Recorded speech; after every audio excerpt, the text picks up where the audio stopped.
Hey, here we are for another episode of your weekly fitness podcast. For all you busy dads out there and all you other people that want to use fitness to get out of trouble or get a healthier lifestyle and enjoy yourself, then this will give you some good tips on how to use fitness and how I've used fitness and how Roz has used fitness. So Roz is here on a personal capacity, talking to us today about fitness and his journey and how, all things other than that. And I bought a watermelon for you. Okay. For a couple of reasons. One is I'm at your house and it's nice to bring somebody a gift. But secondly, this watermelon has only got 200 calories in it. And if you feel that is really heavy, isn't it? That is pretty dense. It's pretty dense, isn't it? I think, I just wanted to give you that as a gift because it's a hot day as well. But I just wanted to open with something that's really helped me in my staying healthy and busy lifestyle. Is there's 30 calories per 100 gram in that watermelon. So I can eat 600 grams of watermelon and not get fat. Nice. Essentially. Nice. And it's also got some, obviously it's hydrating. Hydration is good. We know that it's important to stay hydrated. And it's also got some amino acids in it that are supposedly supposed to help with weight loss, but I think the taste of that watermelon is good. So, and then afterwards you can make it into a hat. We could make it into a hat. Well, we can do a watermelon challenge later. We could, we could see who can eat it the quickest. You can do a watermelon hedgehog for your kids, right? So what I do is I slice the top off and then basically cut it like a hedgehog, and then they just pick the little pieces up. Because you are a dad as well. I am a dad. I've got 2 kids. I've got a 9-year-old boy and I've got a 4-year-old girl. Amazing. And you've still been like training through all of that. I've seen you've took on a few challenges. You're like looking at Tough Mothers or Strongmans and training's a huge part of my life, and my journey in kind of fitness. About 22 years ago, I had a brain hemorrhage caused by a condition called cavernoma. I've got a genetic condition. It's a blood vessel that's not formed properly. And that blood vessel every now and then bleeds and it puts pressure on my brain. And basically what happens is my right side gets a little bit paralyzed. And I have to use training, the right training. I've got a degree as well in rehabilitation that I studied alongside my injuries. Basically to learn how to fix myself. But essentially if I don't resistance train 2, 3, 4 times a week, the muscles on my right side start to sort of become very tight and curl up. Oh wow. So for me, fitness and health is important for that mostly. Secondly, I also really enjoy the kind of challenge of just being a little bit better each day. So if we go back to 21 years ago when I had age 18, when I had my first stroke or brain hemorrhage, I had to learn to essentially do everything again.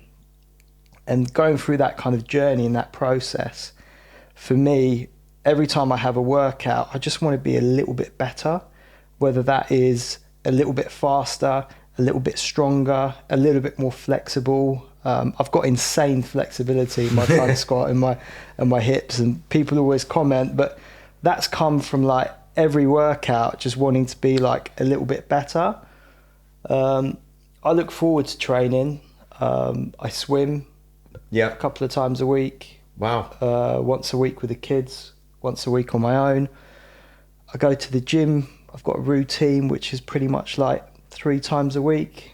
So one of those things on routine that like we often I ask about and try and share is that it's great for everybody to see my transformation or how I use fitness and how much I train. And when they're like in that stage where they don't train, and they're like really struggling to join a gym, like they've got the fear of joining a gym or going to a gym to start with. They don't know what to expect when they get there, or they haven't been for 10 years. The last time they went, their gym was on direct debit for like 6 months and they saw it as a waste. So really like, also some things I like to share and ask about is really like, how do you most advise people to sort of start that, to build that routine into your life to get going? The first thing you got to do is do it. Right? Yeah, okay. You've got to start somewhere. Yeah. And I think sometimes going to the gym is not the right answer straight away, because there's so many other things that you can build into your routine. For example, walking, running, going swimming with your kids. You know, if you're like me and you have a busy family life, you know, my set of outdoor dumbbells that are made of plastic get used a lot in the garden. So I think there's lots of things you can do that don't involve just going to the gym. I think actually before we go to the gym, there's loads of other things we can do that are good for our health. And the routine I've built up is taking me a long time. When I'm out of routine and I'm not doing it regularly, then it's very difficult to start again. So even for us, but I'm the same. I got a small injury the other week, and I was doing this side extension of my house and everything like that, and you know, it is easy just to let it drop off, and then even booking that first session back in, you're like, oh, wow, am I really going to do it today? Yeah, and that's what I'm going back to the watermelon, right? Because I do a lot of driving for my work, and like every time I get to motorway services, I'm like looking at the shelves in there, going, what do I want to eat? What don't I want to eat? But most services do have watermelon for some reason in the little packets, which is one of my habits. Is I used to go to the services and pick up a bag of Haribo or crisps, Doritos. Doritos. Yeah. What's your favourite at the services? I do like a chili crisp. I do like chili heat wave crisps, I think. Yeah, but then they get sticky on your fingers when you're driving, so you really want a crisp that's driving friendly. And then half an hour after you finished it, you feel crap. Yeah, you have the crash, don't you? Yeah, you have the crash. Yeah. So yeah, just going back to like, I don't diet. I just try and eat things that make me feel good. Yeah. Fruit and vegetables make me feel good. Chocolate and crisps and ice cream make me have a crash, and 30 minutes later I'm like, you know, not feeling the greatest. So I think going back to your question around getting started, I think, you know, it's a lifestyle change. And that lifestyle change, I think, starts with little things like going for that extra walk, doing a little bit of stretching, going to bed an hour earlier, eating things that make you feel good. I think we complicate nutrition a lot of the time, but if you eat something and you don't feel good afterwards, that's probably a sign that, you know, it's too high in sugar or it's too high in saturated fats and all that. That's a really good, I've never thought of it that way. That's a really simple way to look at it. It's just, how do you feel after, you know, do you feel refreshed and able? Do you also find sometimes when you've eaten too big a meal and you're just like down? Yeah, you're down, you're crashing. Your body's trying to process that food and all the energy's getting sucked into your stomach to help break it up. I had a salad last night with some seafood on it. Yeah. And I felt good afterwards. Yeah. So then keep rinse and repeat. Yeah.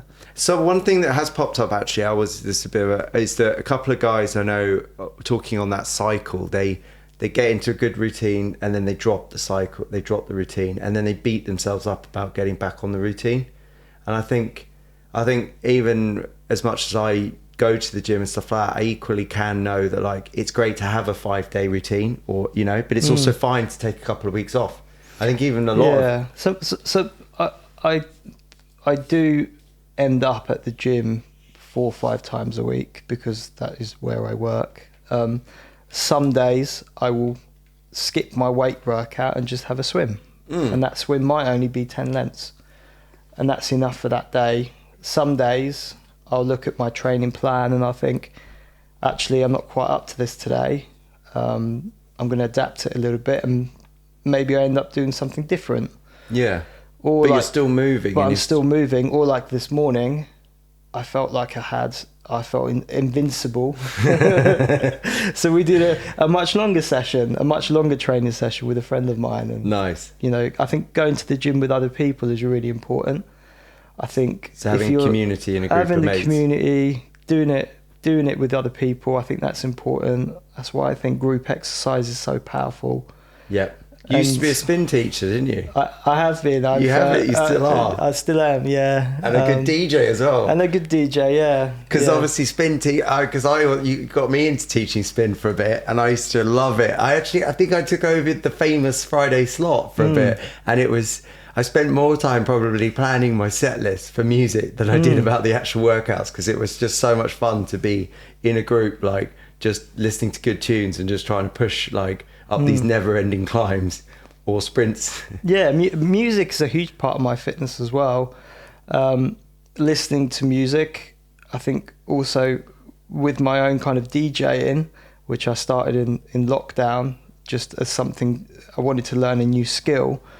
But putting those playlists together when I used to teach classes was really important, because the experience that people have when they're in that, if the music is right and the instruction is right from the teacher, then you end up with this class that's just absolutely buzzing. And when you've got that buzz going, people come back for that every week.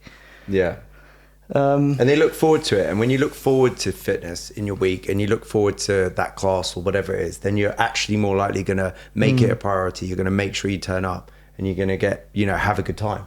Yeah. And that's actually where coaches and Group X teachers really do put in their effort to do it. Yeah. And you find that, like, even though maybe it's not the most, say it's not the most well-paid job, it's not like a lawyer or, even now maybe a plumber, but something about, I work with a lot of coaches. I have friends who are coaches, and I did my CrossFit level 1 as well, because I wanted to make sure I was able to teach CrossFit if I wanted to. And I find that it's one of the most rewarding jobs though. It is, yeah. And actually, the company that I work for, we have a lot of full-time instructors and there's a lot of full-time coaches as well, that do actually make a really full-time living out of it. Yeah. But also, when I have not worked in fitness, I have always been teaching as well. Yeah. So alongside my previous employment, and like you said, those spin classes on a Friday night used to really kick off, because the music, I'd spent most of the week like planning the music and the choreography for that class, and then the atmosphere and the people, and we get everybody raving essentially and enjoying their fitness. Have you done any other fitness activities recently? I think you said you were DJing somewhere, but did you actually ever go at, was it paddleboarding? Have you done that? I've done paddle tennis. Okay, tennis. That was paddle tennis. Sorry, I was DJing a couple of weeks ago at a paddle tennis tournament. Which is kicking off a lot in South Africa. It's huge because you could bounce the ball off the wall, and and it's a little less skill. I mean, obviously it's still a high skill. It's less technical than Thank you. That's it. Than proper tennis. Yeah. And because you're inside a cage, the ball doesn't go off the pitch as much as it would. So it means the game is flowing. That was my first time kind of seeing paddle tennis and playing paddle tennis and DJing while there was paddle tennis going on. And I know some of those videos were kicking about and people were asking questions. So really interesting sport. And again, I think it's an opportunity for people to just do something different. Because sometimes when a sport is fun, it can have quite a high technical ability to enter into it. And that period of practice can scare people off. Yeah. Almost a bit to relate to, the classical PT thing. It's like, I don't want to deadlift because it will give me a bad back. Yeah. It's like Yeah. And I think with any sport and any fitness, if you just spend time, looking at it, reading about it, practicing it, then in 3 or 4 or 5 weeks' time, it won't be as scary. And that also helps with mindset as well. So when you're into something and you have a passion, say DJing, not always talk about fitness, but so it's fun when you're getting hooked on something, is because then in your other spare time, you're either picking tunes for your set list, even though you're not physically on the decks practicing your mixes and your whatever they are, beat matching drops and stuff like that. But equally, then you're also thinking you're in researching equipment that you're going to use. And you're going to look at maybe tidying up your house or having a different setup for your equipment so that when you get the time to do it, it's ready. And again, I think I think sometimes with fitness, people don't realize that there's these tiny steps you can do all day, like the watermelon, like to get to that goal. You don't have to just physically be in the gym for 3 hours. It can be all those mini goals along the way that build to that. Yeah, Yeah, exactly. like packing your bag the night before. Yeah. Because then you know you're kind of committed. I always pack my bag the night before. Yeah. It's my routine. Yeah. And I always make my overnight oats the night before, because then I know I'm going to have something decent for breakfast. Brilliant. And I have the same overnight oats every single morning. Nice. What's your recipe? It's just literally chuck some oats in the Tupperware tin, about 80 grams worth. Yeah. Yeah. Couple of scoops. Couple of scoops, just chuck it in.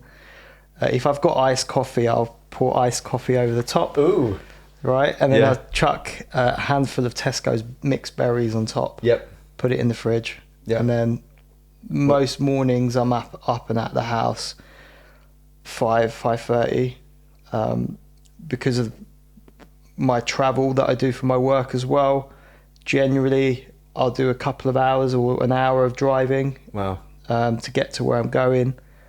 I'll have my breakfast on the way, and then most mornings I will obviously have a workout before I start work as well. Brilliant. But that is just my routine now, and it is hard. And you were touching on routines earlier. It is hard when you start. Yeah. But once you get into that habit, and it takes more than 90 days, in my opinion, to build a habit that's going to last a long time. So if you're only doing something for a couple of weeks and then stopping, and then it is difficult to start again, you sometimes just got to push through it.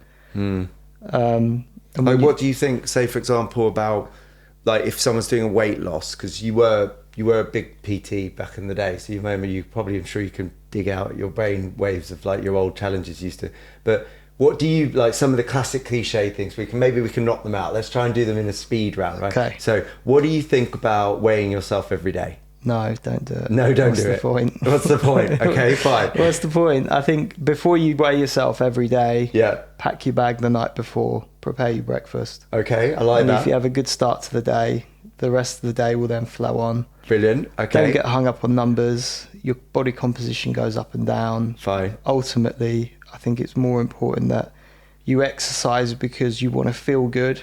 Okay. You exercise because it's helping your cardiovascular function and making your heart and lungs stronger and giving your joints more mobility. And when you're trying to lose weight and you're weighing yourself every day, it just doesn't work for people, I find, a lot of the time. And I can probably say that because I have delivered a lot of PT sessions and worked with a lot of clients, and when you attack it like that, the results are not as good as when you focus on the inputs that are going to get you the result that you're looking for.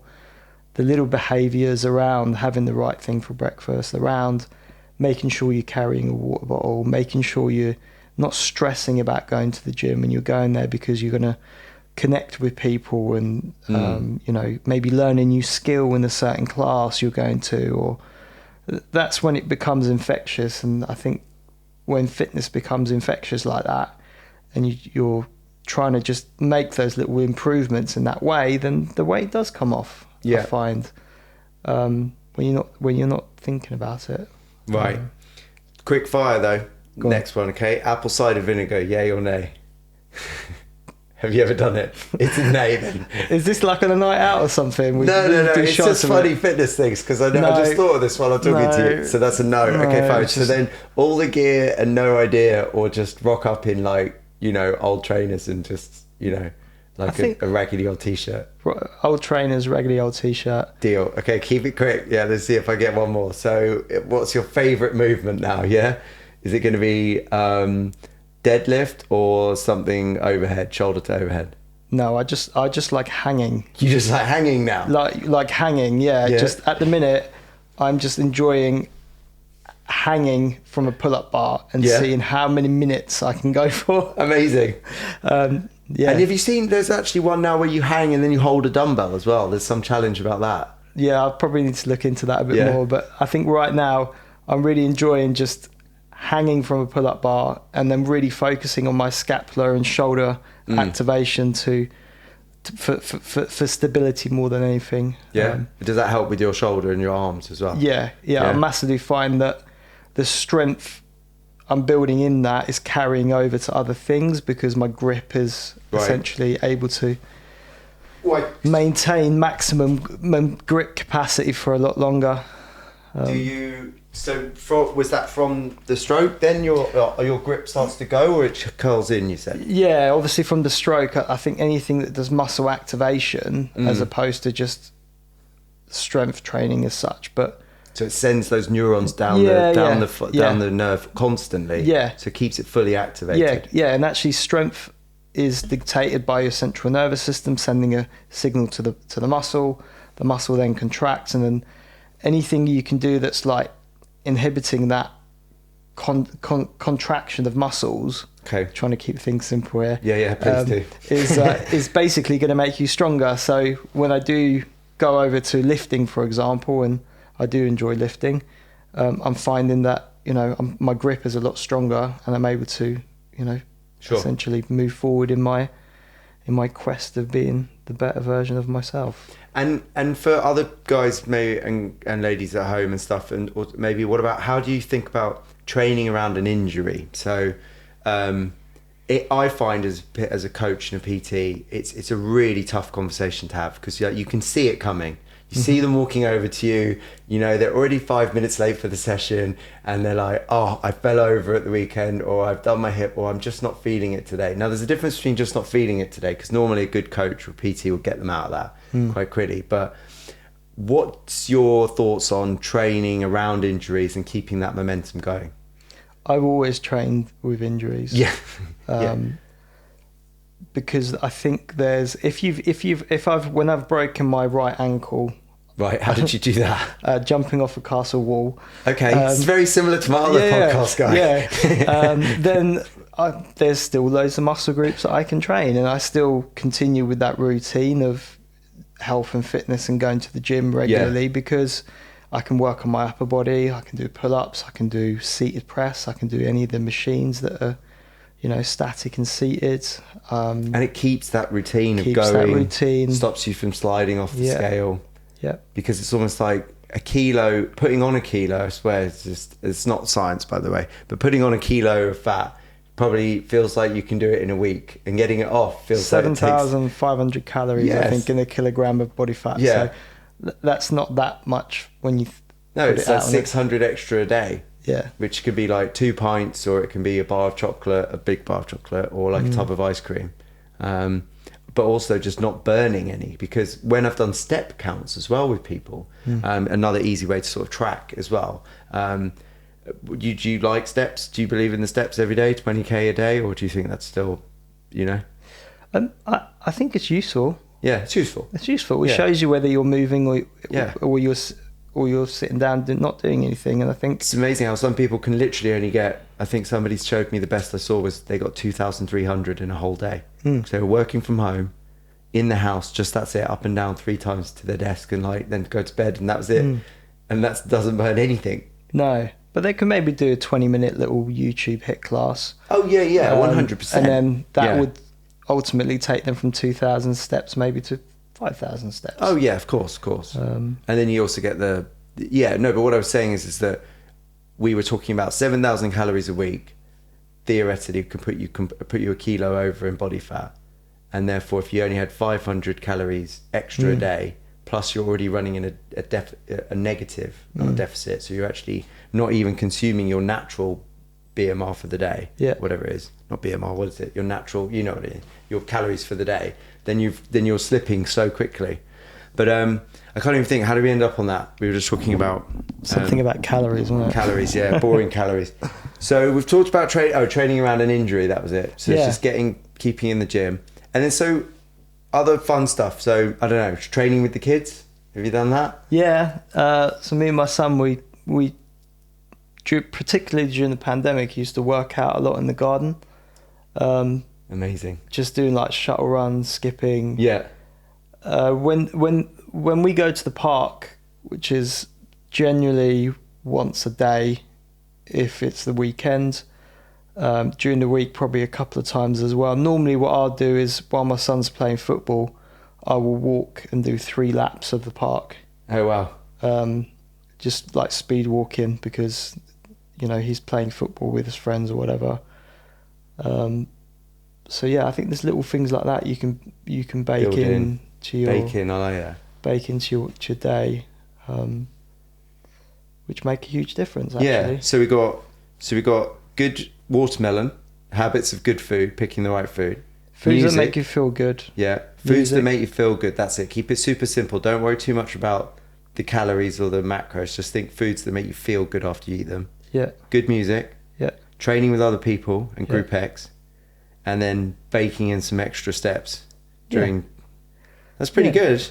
That's 4 quick and simple ones. Yeah. And then going back to your question about weight loss, if people are trying to lose weight, we know that we need to be burning more calories than we're consuming. Yeah. Or the calorie deficits, we call it in our industry. Yeah. I like to call it energy balance, because when I studied nutrition at university, the first thing they talked to us about was energy balance, and having enough energy in your body to be able to do all the essential human functions, and then being able to do everything you want to do in your day.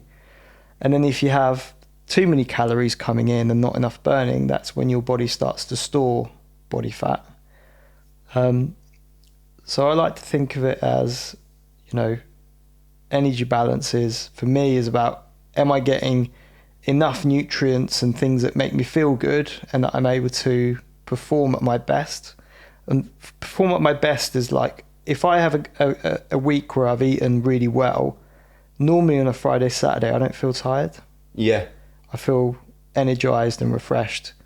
But if I have a week where, we're out for dinner with work, or we're out for lunch at this place, and then, I had these extra snacks, and I stopped at the services and picked up a Cadbury's chocolate bar, which I actually quite like. But yeah.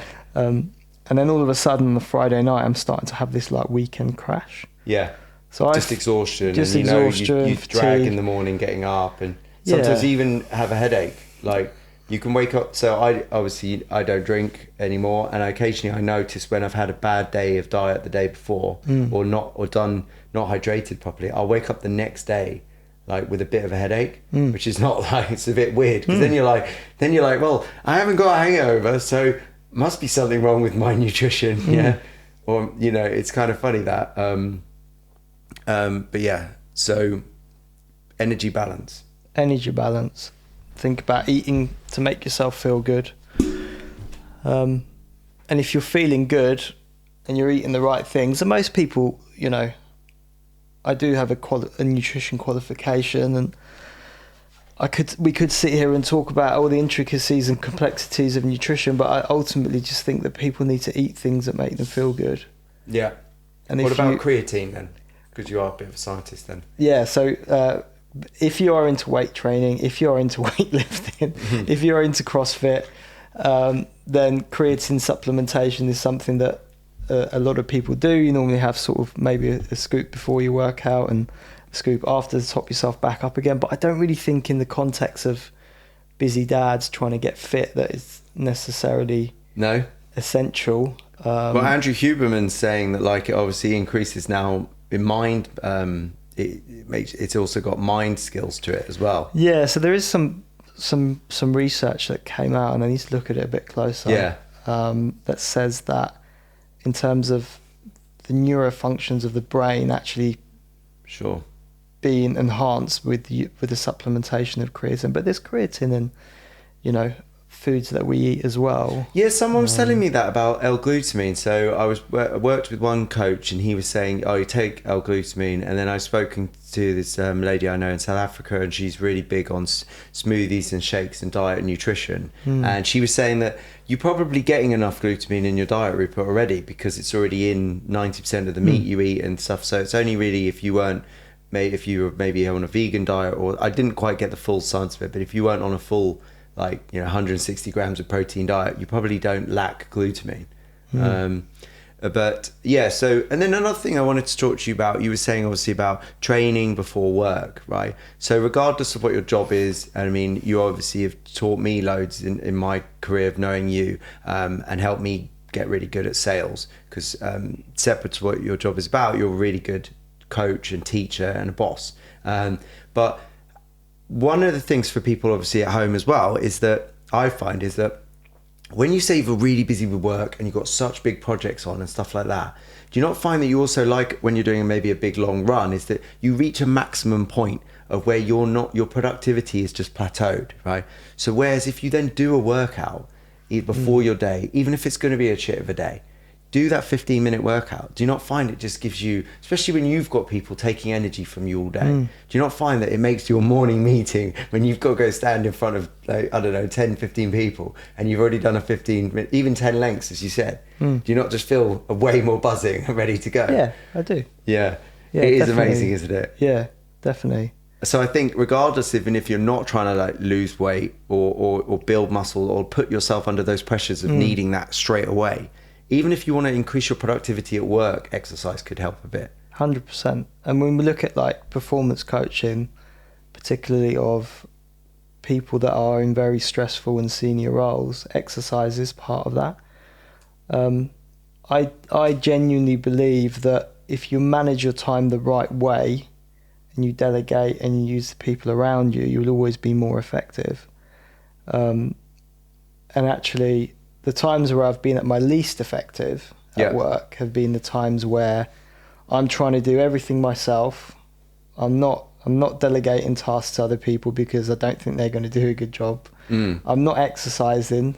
I'm having that croissant and a full fat coffee before work. And then, you know, I'm wondering by 1 o'clock, 2 o'clock why I'm really struggling with my work. So I think having a busy job role, and busy to me would be maybe you've got 8 hours of back-to-back meetings in the day. That's not unusual for me. But what I then have to do is I'll shorten some of those meetings down, maybe to 15 minutes, 20 minutes, half an hour, just to give myself the space in between to be effective. And actually, we need to do less to get more.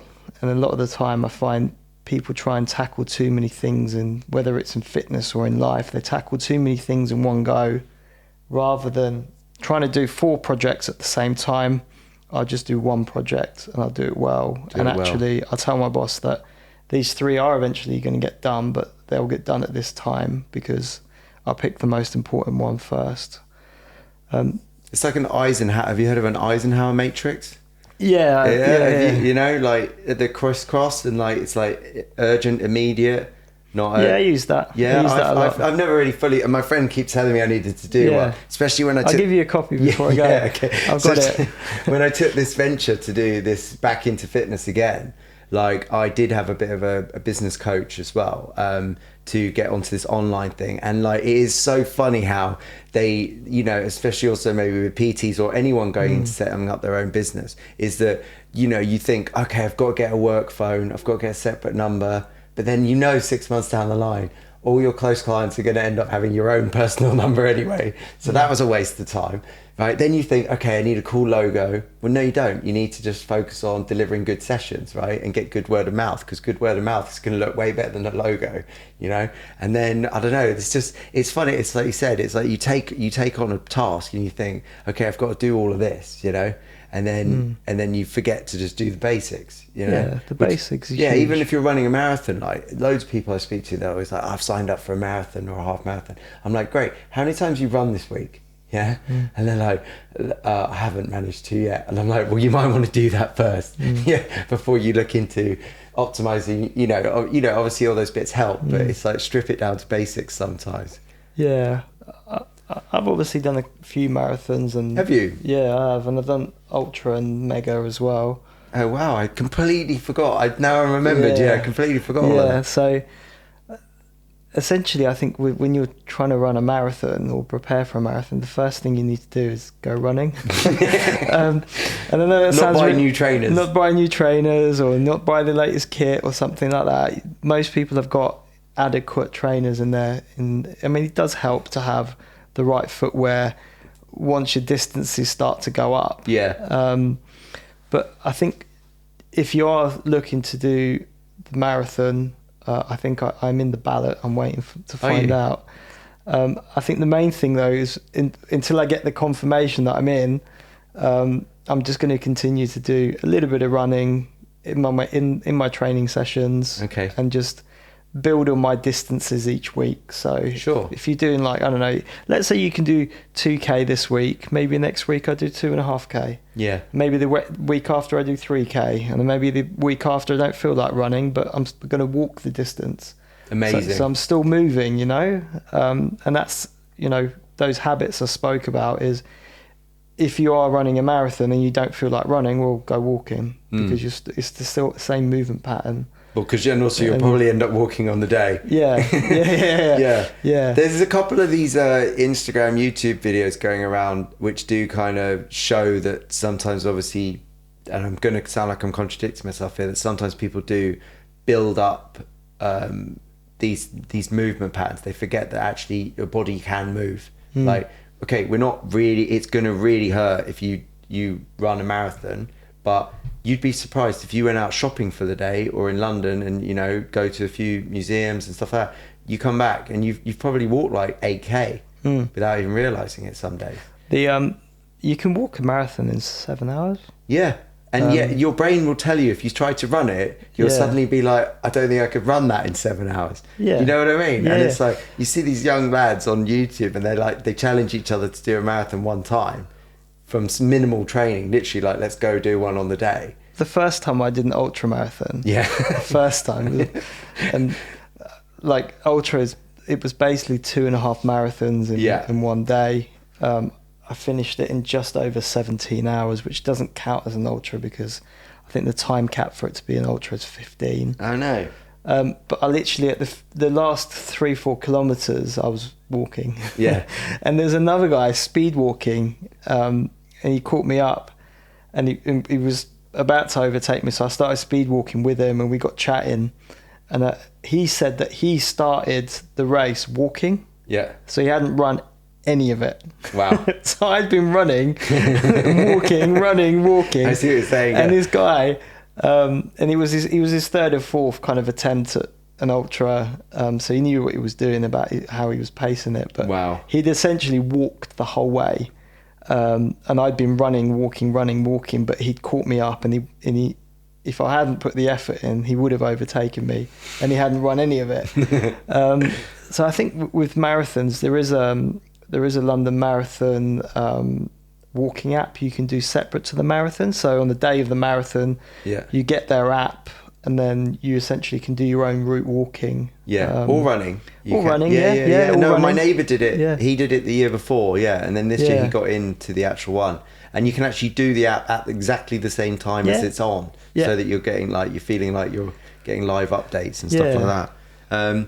That's amazing. Okay, wow. So I completely. So we talked about DJing, we talked about paddle tennis, and we talked about marathons now, and we talked about your stroke. Was there any? Was there any other bits we were? I mean, obviously we were touching on business just before that, but like, say for example, I obviously want everybody I coach and to be happy and like use fitness as well. But like some of the guys I'm coaching, obviously they find that.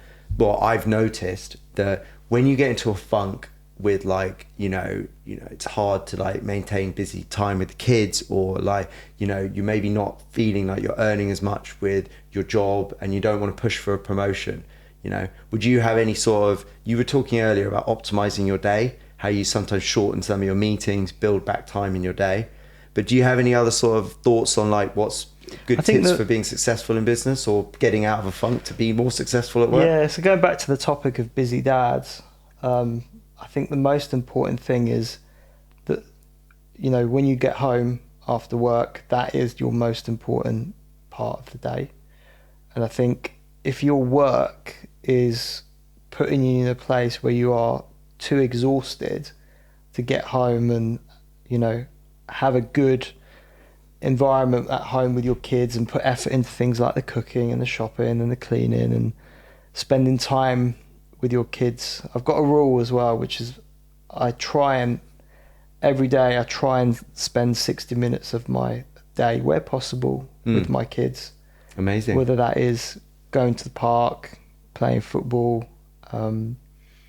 reading stories to them before bed. So as long as you can squeeze in, if you can't squeeze in 60 minutes a day with your kids, then you're, at a worst case scenario, then I think your balance is off. And if you're working too many hours and that is sucking the energy out of you, then something needs to change in how you're managing your time and how you're managing your expenses, or how you're managing the flow of it all. So I'm really fortunate. I don't work evenings, I don't work weekends, where I used to, as a coach, work those hours. Now I don't have to, and that time is, for me, is spent with my kids. And of course, if you've got a busy day, and you've got to do a double shift, or even if you're in Sheffield or Manchester or something, I'm sure what you're also saying is that you bank that time and then do 2 hours at the weekend, and really try and be present. Try not to let the stresses of your day to day get involved. And put you down your phone and try and be there for your kids, because I can't believe how fast my Ella's grown up. Literally, I watch videos late at night now of her when she was like a 18-month, 2.5-year-old toddler, to now this big girl that's wants LOL dolls and wants will only wear dresses to get up in the morning. So of course, and I think so then obviously there's a certain amount of it's confidence as well. And you've taught me loads about numbers and about confidence, because and this is a bit of a sales thing that I'm feeding into this podcast as well now with a few other guys I've spoken to. I had a sales trainer on my podcast is coming out, and he teaches people how to be salesmen. So one of the things you taught me is that, and I've heard obviously James Smith talk about in his confidence book as well, is that not everybody who seems confident is actually super confident.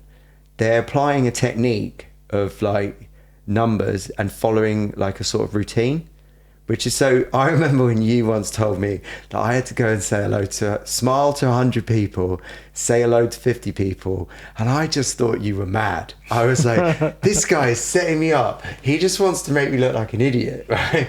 And I am quite, most people who meet me will think, yeah, Rupert's mental. He's completely confident. He's not shy about anything. But even for me, it takes time to warm up. So I think for say in your job or in your career, if you got any other top tips for sort of maximizing that ability to maybe boost your confidence or anything like that. I think selling is relationship building. Okay. That's the most important thing. And actually, people are worried that they're going to be too salesy. With fitness, I tend to go at it with the approach of, I want to help people, want to give them some suggestions or things that have worked for me. And that sort of starts a relationship. People buy things from those they know, love and trust. And if you're that guy like you were on the gym floor, if you go and smile at 100 people in the gym because they're going past you, or you go and have a conversation with 50 people in a week about anything, fitness or anything really. How's your day going? Oh, you got new t-shirt, new trainers, something like that. Then naturally you then make sales later on because you've got people you're communicating with. And I think in any business, sales is not about selling. It's about communicating what your product is, what you can do for people. And I think people vote with their feet these days. Okay. There's so much choice out there. They vote with their feet. What does that mean? Explain that, sorry. Let's say, for example, you've got a coffee shop that's really good. Yeah. Loads of people are going to come in. Yeah. If you've got a coffee shop that's not very good, then people are going to vote with their feet, and they're not going to be stood in line waiting to buy their coffee at your coffee shop. And I think in fitness, what we have now is we've got so much choice out there that I think if what you're offering people is a really good experience and a really good service and it's genuine and it's there to help them, then I think people will buy it. Okay. But how would you then maybe increase that footfall? So I think some of the things you taught me was that, be approachable, and that works for any business. It's always, if somebody was to ask me advice and I was a plumber on something, I think, you'd always give advice, like just chat and always just be up for giving a little bit of free advice. Yeah. And I think also I was working with somebody at my job at the moment, and I said to her, it'd be great, like we were talking about, I was like, why don't you send them a follow-up email? Now she's not in a sales department, right? But I was like, just send a follow-up email. It's super nice. Just, again, communicate. Just be like super nice. Just say, hey, I'm just following up on our conversation. These were the bits that we discussed, and I'm hoping that we might be able to get that done. And then she goes, but why would I want to do that? And I'm like, because you're selling something. You're selling that you want something. So by you wanting something from another department, you need to get that department on board with you. And also maybe also just keep that communication open. And she was like, and then I used the classic line. I was like, ABC. Always be closing, I was like, and then she laughed. But yeah, so I just think it's fun. Like sometimes it's like, it's the package, isn't it? If you want to feel good about life, you've got to deal with stress. You've got to deal with the things that are going to come at you. And if you try and also sell it to yourself, sell it to yourself that like, I can lose a bit of weight. I can make the time to be with my kids. I can maximize this job opportunity to get the most out of it, and if you don't ask, you don't get sometimes, No, and that's why I think it's so important with your goals, if you are trying to start this journey, that you talk to your partner. Yeah. And okay. Make them aware that, I do want to lose some weight or tone up or run this marathon. What are your thoughts on it? Because I think when in a family, when your family is on board and supporting you, then I think you're going to be successful. Amazing. Teamwork as well. Yeah, and that's building that, community of people around you. If you don't have that, family, then maybe your co-workers. I mean, we've had some sort of 10-week, 12-week transformations and things we've done together previously. But we also had a very tight family as well. If like we worked very tightly together, I still remember, the good old days of having naps in the kitchen and who would get to the nap chair first, and some of the other banter we'd have. And I still keep in touch with a lot of the guys. I've reached out to a lot of them over lockdown and checked in on everybody. I know Amanda's quite far still. She's now into CrossFit. And yeah, dear old David's going to be having a baby soon. I haven't managed, and then other David, I think he was still with you for a bit. I'm not sure. Yeah, still with us. Yeah, still with us. Yeah. Yeah, no. I mean, it's always important at work. I can cut that bit down if we need to, but it's always important at work to have a good friends as well, because you end up spending like 45 hours of your week with them as well. And if you can't have good banter at work, then I don't know what is. So yeah. But it's also equally it's fun to get your work team involved in maybe Go Ape or doing some sort of activity as well. Yeah. So I think we've crossed off quite a lot of stuff today. Have we? Haven't we? Yeah. We have, I think so. We've done loads.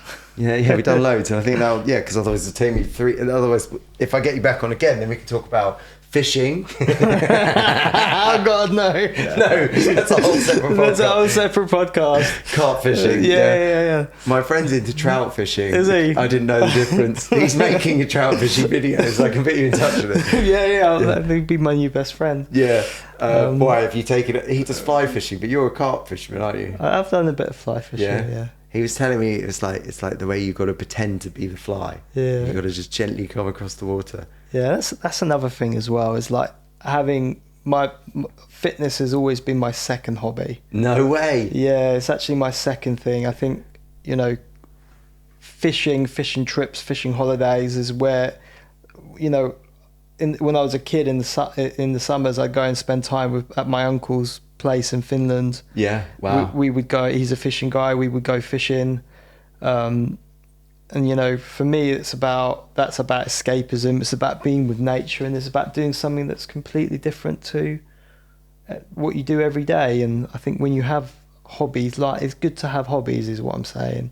Yeah. And it's good to do things. So with a DJ, and it was about learning a new skill, about doing something that's completely different to my work routine.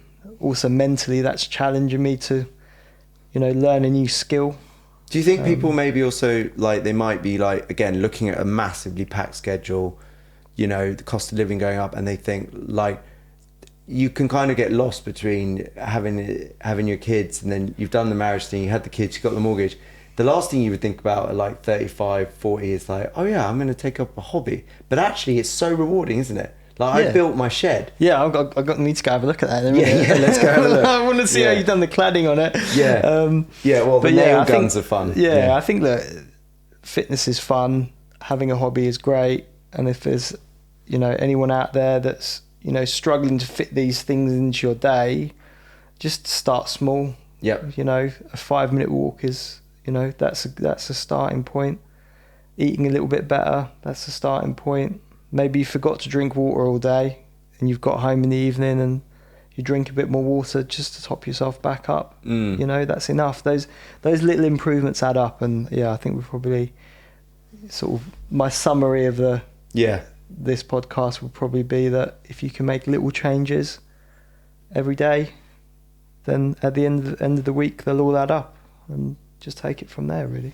Good. All right. Well, hit the microphone. Well, those of you at home, you won't be able to enjoy this lovely watermelon. And those of you listening, it is a green round object that looks like a watermelon.